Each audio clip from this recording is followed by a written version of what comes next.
Tematik, bertemu lagi dengan Miss Riana dalam pembelajaran tematik di tema 3, tokoh dan penemuan, subtema 3, pendamping pembelajaran 1. Oke, pertama adalah muatan bahasa Indonesia ya. Kembali masih tetap tentang teks eksplanasi yang merupakan teks yang berisi informasi tentang suatu hal atau fenomena yang terjadi di masyarakat. Kita ulang-ulang terus supaya tambah paham ya. Teks eksplanasi harus disusun menggunakan kalimat efektif. Kalimat efektif adalah kalimat yang terdiri atas susunan kata yang sistematis dan menggunakan kata-kata baku sesuai dengan PUEBI. Apa itu PUEBI? Pedoman umum ejaan bahasa Indonesia, ada U-nya ya. Kata-kata yang tidak baku adalah kata-kata yang tidak sesuai dengan PUEBI. Nah, kita akan baca nih ya. Carl Benz, penemu yang tidak kenal menyerah. Carl Friedrich Benz dikenal sebagai penemuan mobil dengan bahan bakar bensin atau gasolin pada tahun 1879. Penemuan mobil. Agak kurang tidak tepat ya. Kita langsung garis bawahi saja ya bagian yang menurut kita tidak tepat. Pada tahun 1885, Carl Benz membangun pertama mobil bahan bakar yang menggunakan Carl Benz membangun pertama mobil bahan bakar bensin yang menggunakan bernama motor wagon. Waduh, ini kayaknya lebih tidak sistematis lagi kalimatnya ya. Bukan hanya katanya tidak baku, bukan kata tidak baku, tapi ini urutannya tidak sistematis. Pada saat Benz berusia 19 tahun, ia lulus sebagai sarjana mesin dari University of Karlsruhe. Oke. Pada saat bersamaan, Benz memikirkan konsep tentang sebuah mobil, sebuah kereta kuda tanpa tenaga kuda. Mimpi Benz menjadi kenyataan pada tahun 1883, ia mulai membuat motor wagon dan melakukan uji coba. Orang-orang yang melihat uji coba motor wagon mulai mengejek karena mesin itu terus-menerus menabrak tembok. Namun Benz terus memperbaiki kesalahan pada mesin tersebut. Ketika diuji coba kembali, motor wagon dapat berjalan tanpa ditarik kuda. Orang-orang pun mulai tertarik. Motor wagon itulah yang menjadi awal munculnya mobil. Nah, untuk yang digaris bawahi, coba kita perbaiki susunan kalimatnya ya. Coba kita. Carl Benz membangun mobil pertama yang menggunakan bahan bakar bensin bernama motor wagon. Nah, ini susunan kalimat yang lebih sistematisnya ya, kalimat yang efektif. Carl Benz membangun mobil pertama yang menggunakan bahan bakar bensin bernama motor wagon. Ada R-nya, maaf. Nah, oke, lanjut kita ke muatan IPS. Peran teknologi dalam perubahan masyarakat di bidang ekonomi ya. Oke, pertama adalah di kegiatan produksi. Sebelum adanya teknologi, masyarakat melakukan kegiatan produksi secara tradisional. Contohnya menggunakan tenaga kerbau nih bagi petani atau menggunakan cangkul. Lalu setelah panen, padi ditumbuk menggunakan alu dan lesung ya. Kegiatan ini membutuhkan tenaga lebih besar dan waktu lebih lama. Namun sekarang setelah ada teknologi, petani menggunakan traktor, tidak lagi menggunakan tenaga kerbau walaupun masih ada. Mereka juga menggunakan mesin penggilingan untuk mengolah padi menjadi beras. Teknologi tersebut memudahkan kegiatan produksi, menjadi cepat waktunya dan juga menjadi lebih banyak hasilnya ya. Lalu kalau di bidang distribusi adalah pengantaran atau barang atau jasa kepada konsumen. Nah, kemajuan ini juga berpengaruh contohnya di teknologi transportasi. Sekarang kita sangat mudah sekali kalau ingin berbelanja daring ya, atau disebut berbelanja online. Ada banyak sekali aplikasi-aplikasi untuk berbelanja secara daring. Dan kita bisa membeli barang dari mana saja. Tidak hanya dari Indonesia, bisa juga dari luar negeri. Dan yang lebih, menurut Miss Riana keren lagi ya, ongkos kirimnya bisa sangat murah atau bahkan gratis. Padahal itu barangnya dari luar negeri. Wow, luar biasa ya. Bisa jadi seperti itu. Tambah mudah kita membeli barang dari mana saja. Nah, oke, contohnya adalah hari ini. Misalnya, dulu pengangkutan hasil produksi masih terbatas hanya menggunakan alat transportasi sederhana seperti becak, sepeda pedati. Nah, Hal ini menyebabkan barang menjadi langka. Kenapa barang langka? Ya karena yang membutuhkannya banyak tapi barang yang adanya sedikit. Jadi kebutuhan masyarakat tidak terpenuhi. Nah, dengan perkembangan transportasi yang pesat, seperti tadi Miss katakan, sangat mudah mendapatkan barang. Itu positifnya. Ada negatifnya. Perilaku konsumtif pun meningkat. Apa sih perilaku konsumtif? Perilaku konsumtif ini adalah perilaku di mana masyarakat menjadi sering berbelanja walaupun sebenarnya itu tidak dibutuhkan. Jadi hidup boros jadinya. Nah, itu adalah dampak negatifnya. Kita harus ikutin hal-hal yang baik, dampak positifnya kita ikuti, dampak buruknya jangan kita ambil.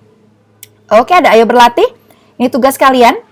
Tugas nomor 1 sampai dengan 3. Tugasnya ini ya, kalian kerjakan di buku tulis. Ingat, ketika kalian mengerjakan di buku tulis, mohon dijawab dengan lengkap, dengan kalimat yang baik, karena tanda titik atau tanda baca huruf besar, karena jika tidak, mohon maaf, misalkan mengurangi nilai kalian. Tapi kan Miss, ini bukan nilai bahasa Indonesia. Betul, tapi kita harus terbiasa menggunakan bahasa Indonesia yang baik dan benar.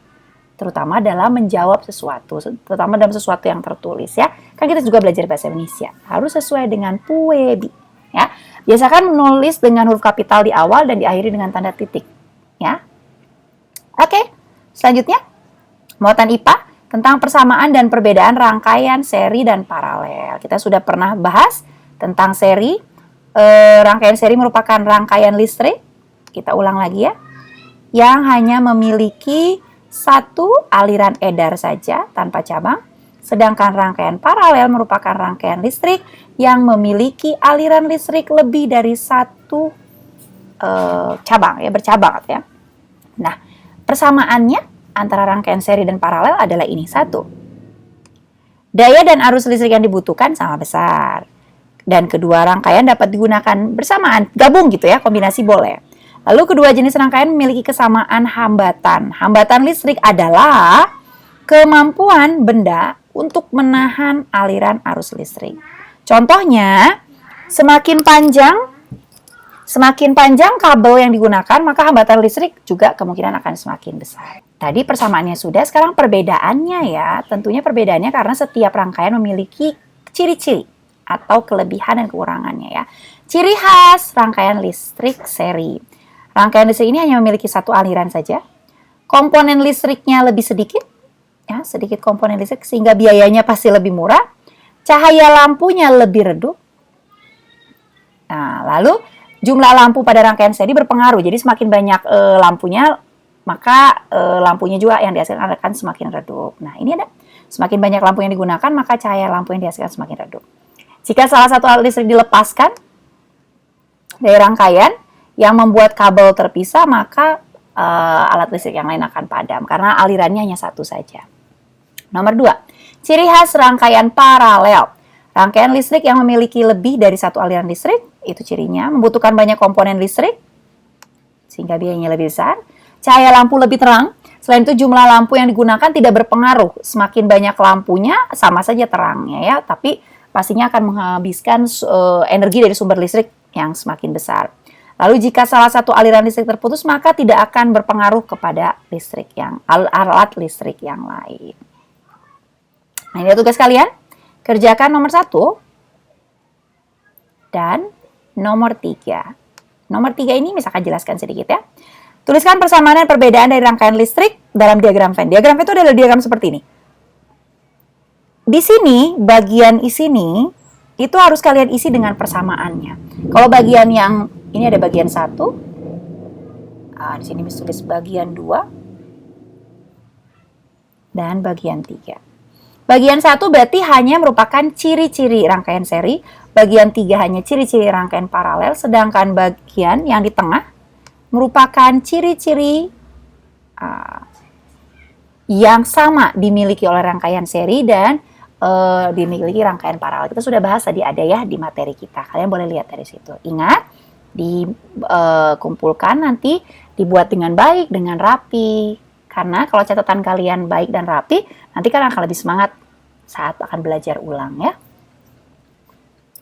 Pembelajaran 2, PPKN, lagi-lagi tentang sikap dan tanggung jawab terhadap hak dan kewajiban. Ini ada contoh pelaksanaan hak dan kewajiban yang bertanggung jawab. Kata-kata ini Miss suka. Untuk mendapatkan hak, kita harus melaksanakan kewajiban dengan tanggung jawab. Nomor 1 contohnya, kita berhak mengendarai kendaraan, tapi saat kita sudah sesuai dengan umur. Kendaraan yang boleh dikendarai oleh anak SD adalah sepeda, tapi saat naik sepeda kita wajib menggunakan pengaman. Misalnya helm. Lalu apabila bersepeda di jalan raya, kita harus didampingi oleh orang tua. Kemudian kalau kalian tinggal di Kota Baru Parahyangan, ada jalur khusus sepeda ya, jadi kalian harus menggunakan jalur tersebut. Karena itu untuk keamanan kalian sendiri. Lalu, kita pun, kalian berhak mendapat nilai yang bagus saat ulangan. Tapi untuk mendapatkan hak tersebut, kalian tentunya harus belajar dengan baik dan mengerjakan ulangan dengan jujur. Ya. Jadi, ketika kalian mengumpulkan tugas, kalian berhak mendapatkan nilai. Itulah kenapa Miss Riana sebisa mungkin akan selalu langsung menilai tugas kalian. Karena kalian sudah melaksanakan kewajiban kalian dengan mengumpulkan tugas. Dan kewajiban Miss Riana adalah menilai tugas kalian supaya kalian bisa mendapatkan hak kalian mendapatkan nilai. Masih banyak sih contohnya. Nah, alasan kita kenapa kita harus melaksanakan hak dan kewajiban dengan tanggung jawab, ya karena gini loh. Contohnya, dengan menjaga kebersihan dan dapat hidup di tempat yang bersih, tubuh kita akan sehat. Kita akan beraktivitas dengan nyaman. Lalu dengan belajar sungguh-sungguh, kita bisa mendapatkan nilai bagus, kita juga bisa meraih cita-cita yang kita inginkan. Jadi sebenarnya kenapa kita harus bertanggung jawab? Karena nanti ujung-ujungnya juga untuk kepentingan kita sendiri loh. Walaupun misalnya kita bilang, tapi rumahku bersih, ya aku buang sampah pada tempatnya di rumah aja. Kalau di luar ya aku buang di sembarangan aja, orang lain juga begitu. Bayangkan jika setiap orang berpikiran seperti itu akan sangat kotor sekali lingkungan kita. Dan akhirnya siapa yang tidak nyaman? Kita. Siapa yang sakit? Kita juga. Contohnya sekarang, dengan menggunakan masker. Aduh Miss, aku malas pakai masker, pengap, gak enak udaranya. Betul, tapi lama-lama kita akan terbiasa. Orang lain juga banyak Miss yang gak pakai masker. Apakah kita harus mengikuti orang yang tidak bertanggung jawab? Kita menggunakan masker untuk melindungi kita dari sakit. Dari penyakit, dari kuman, dari debu, dari virus. Lalu kita juga melindungi orang lain karena siapa tahu kita yang membawa kuman penyakitnya sehingga tidak keluar dari tubuh kita yang kita tutup oleh masker. Kita rajin cuci tangan untuk diri kita sendiri dan juga untuk orang lain. Oke, untuk PPKN tidak ada tugas. Selanjutnya adalah SPDP tentang interval nada lagi, yaitu jarak antara nada satu ke nada yang lain. Baik jarak nada ke atas ataupun jarak nada ke bawah. Nah, ini adalah contoh interval nada pada nada diatonis C mayor ya. Berarti bermula dari C nanti sampai C tinggi. Selalu 1, 1 setengah, 1, 1, 1 setengah. Nah, sebagian besar jarak interval nada adalah 1 kecuali untuk nada E ke F dan D ke C yang setengah. Jarak interval dihitung pada tuts piano. Jarak antara dua tuts putih pada piano yang dibatasi oleh tuts hitam di tengahnya bernilai 1. Sedangkan jarak antara tuts putih yang tidak dibatasi oleh tuts hitam bernilai setengah nada. Misalkan tunjukkan ya. Ini jaraknya jika tidak ada, maksudnya jika ada tuts hitam berarti dia jaraknya 1. Jika tidak ada tuts hitam berarti setengah. Ini yang katakan 1, 1 setengah, 1, 1, 1 setengah. Akan berulang terus 1, 1 setengah, 1, 1, 1 setengah. Ini adalah C. Berakhir di, nanti akan ada C tinggi. Dan seterusnya. Ini adalah contoh perhitungan interval nada di piano atau keyboard. Baiklah, sekian dari Miss Riana. Tidak ada tugas untuk SPDP. Sampai jumpa, sehat selalu.